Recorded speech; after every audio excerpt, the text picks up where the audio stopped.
Hola superviviente, bienvenido a Proapocalipsis hoy y a este nuevo vídeo en el que hablaremos sobre los efectos inmediatos de la experiencia traumática. Los principales efectos inmediatos de la experiencia traumática son tres: el shock, el miedo y el pánico. Es importante saber qué son y en qué consisten para poder reconocerlos y poder manejarlos. Sin más, vamos al lío. Hablemos primero del shock. Los hechos traumáticos tienen una serie de características. Estos son negativos, extremos, inusuales y se asocian a la amenaza vital de las personas. Ejemplos de hechos traumáticos de origen humano que afectan a colectividades son las guerras, disturbios civiles, muertes, violaciones y daños masivos en propiedades. Estos traumas tienen unos efectos colectivos, no reducibles al impacto individual que sufre cada persona. En muchas catástrofes y situaciones de riesgo se observan conductas adecuadas, lo cual va a permitir luchar con la propagación del peligro y la organización racional de recursos. Sin embargo, en otras circunstancias se observan conductas inadecuadas, como es el considerar que la situación es irreal o el éxodo desorganizado, que aumentan la desorganización social del grupo, así como la exposición al peligro. La primera conducta colectiva ante catástrofes es el estado de choque o shock. Es una reacción al estrés agudo de índole psicológico que surge en respuesta al evento traumático o aterrador. Es la reacción de conmoción, inhibición, estupor, en el curso de la cual se ve a los supervivientes emerger entre los escombros impactados por el choque emocional, sin iniciativas y cuya única movilidad es un lento éxodo que los aleja de los lugares de la catástrofe para hacerle ganar espacios amplios hacia la periferia o lugares alejados de la catástrofe.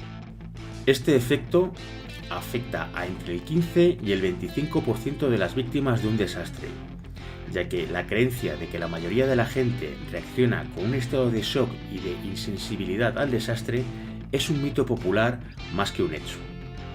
Los síntomas de este estado muestran una gran variación, pero suelen incluir un estado inicial de embotamiento, con reducción de la conciencia, incapacidad para asimilar estímulos y desorientación. Este estado puede ser rápidamente seguido por un estado disociativo, ansiedad, deterioro del juicio, confusión, desapego y depresión.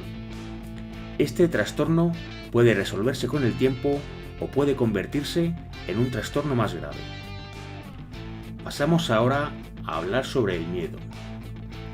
Las investigaciones llevadas a cabo sobre personas afectadas por desastres sugieren que las personas que sienten miedo intenso pueden ser rápidamente inducidas a seguir las reglas de las autoridades y líderes locales. Casi todos los que alguna vez se han encontrado perdidos, aislados, lejos de la civilización, han experimentado el miedo a lo desconocido, al dolor, a la incomodidad, a las propias flaquezas. El miedo en tales condiciones no solo es normal, sino saludable. El miedo agudiza nuestros sentidos y nos templa para afrontar con éxito los peligros que nos amenazan. Desde el punto de vista fisiológico, es una descarga de adrenalina que se produce de modo natural en todos los mamíferos como mecanismo de defensa ante cualquier elemento hostil o simplemente ante lo desconocido. El miedo ha de ser refrenado y debidamente canalizado para que no se transforme en pánico. Por último, hablaremos del pánico. Es una reacción muy temida, pero que no es la más frecuente. El pánico se puede definir como un miedo colectivo intenso sentido por todos los individuos de un grupo y que se traduce en reacciones primitivas del tipo, entre comillas, fuga loca, sin objetivo, desordenada, de violencia o suicidio colectivo. El pánico se define a partir de los siguientes elementos. 1. Componente subjetivo de intenso miedo. 2. Contagio emocional al compartirlo con otros. 3. Componente conductual asociado a huidas masivas. Y 4. Efectos negativos para la persona y la colectividad, ya que se trataría de huidas no adaptativas, egoístas o individualistas. Entre comillas, sálvese quien pueda. Que provocan tanto o más víctimas que la catástrofe misma. El pánico es una reacción de las personas ante la percepción de un peligro grave e inminente, ya sea real o imaginario, pero percibido por la persona como real. El pánico hace que ante las situaciones de peligro, el ser humano se deje llevar por las emociones y los instintos y no por el razonamiento. Para reconducir a una persona en estado de pánico, debemos separarla del grupo para tratar de tranquilizarla, infundiéndole seguridad para que no se transmita su estado a otras personas e influya en las acciones que debemos realizar. Esto genera determinados tipos de comportamientos que no son eficaces para aportar una solución a la situación de emergencia. El pánico en las personas se puede identificar por una serie de señales físicas y de comportamiento. Las señales físicas son: ritmo cardíaco acelerado. La velocidad de bombeo de la sangre aumenta como reacción de defensa del organismo ante lo que nos provoca miedo. Sudores en exceso es otra de las reacciones del organismo ante una situación que nos provoca miedo. Palidez. Nuestro cuerpo derivará la sangre hacia los centros más importantes de nuestro cuerpo, riñones, estómago, etc., por lo que afluirá menos sangre a la piel, produciendo la palidez de la misma. Disminución de las capacidades perceptivas, derivada del estado de confusión en una situación de pánico. Veremos peor, no oiremos igual que de costumbre y, fundamentalmente, no tendremos la misma capacidad psicomotora. En cuanto a las señales en el comportamiento, podemos apreciar: inmovilización. Las personas en este estado no podrían evacuarse ni alejarse del peligro o amenaza por sí mismas. Y reacción excesiva. Pueden orientarse hacia dos tipos de comportamiento.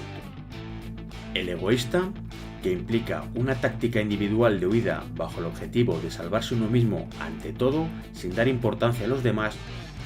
Y social, que implica cooperación con los demás y se guía por el objetivo de salvamento mayoritario. Los dos tipos de comportamiento influyen negativamente en el transcurso de una evacuación organizada. En general, todo brote de pánico, sea cual sea su manifestación, influye negativamente en el proceso de evacuación. Las consecuencias más habituales de la falta de control en estas situaciones será la congestión de salidas, con lo que se disminuye el flujo de evacuación y la provocación de agresiones y atropellos. Para intentar que una persona salga de su estado de pánico, se debe intentar hablar de forma muy clara e insistente, poniendo mucho énfasis en las palabras en voz alta, llegando incluso a gritar o hacer algún tipo de ruido para que la persona reaccione. El pánico, resumiendo, es la reacción más destructiva que puede darse en un caso de supervivencia. Las energías se desperdician, el pensamiento racional queda disminuido o completamente destruido, y toda acción positiva con miras a sobrevivir se torna imposible. Conduce a la desesperación. Es, en definitiva, enemiga acérrima de la voluntad de supervivencia.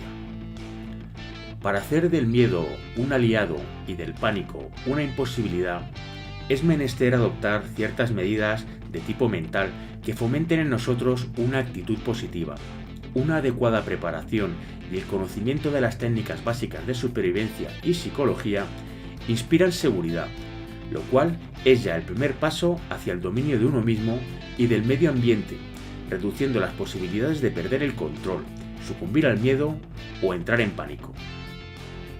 Bueno, superviviente, espero que este vídeo te resulte útil. Me despido como siempre, deseándote lo mejor y esperando que estés preparado para lo peor, no sin antes dejarte una reflexión personal. Si dominas tu mente, dominas todo tu universo. Un saludo y hasta pronto.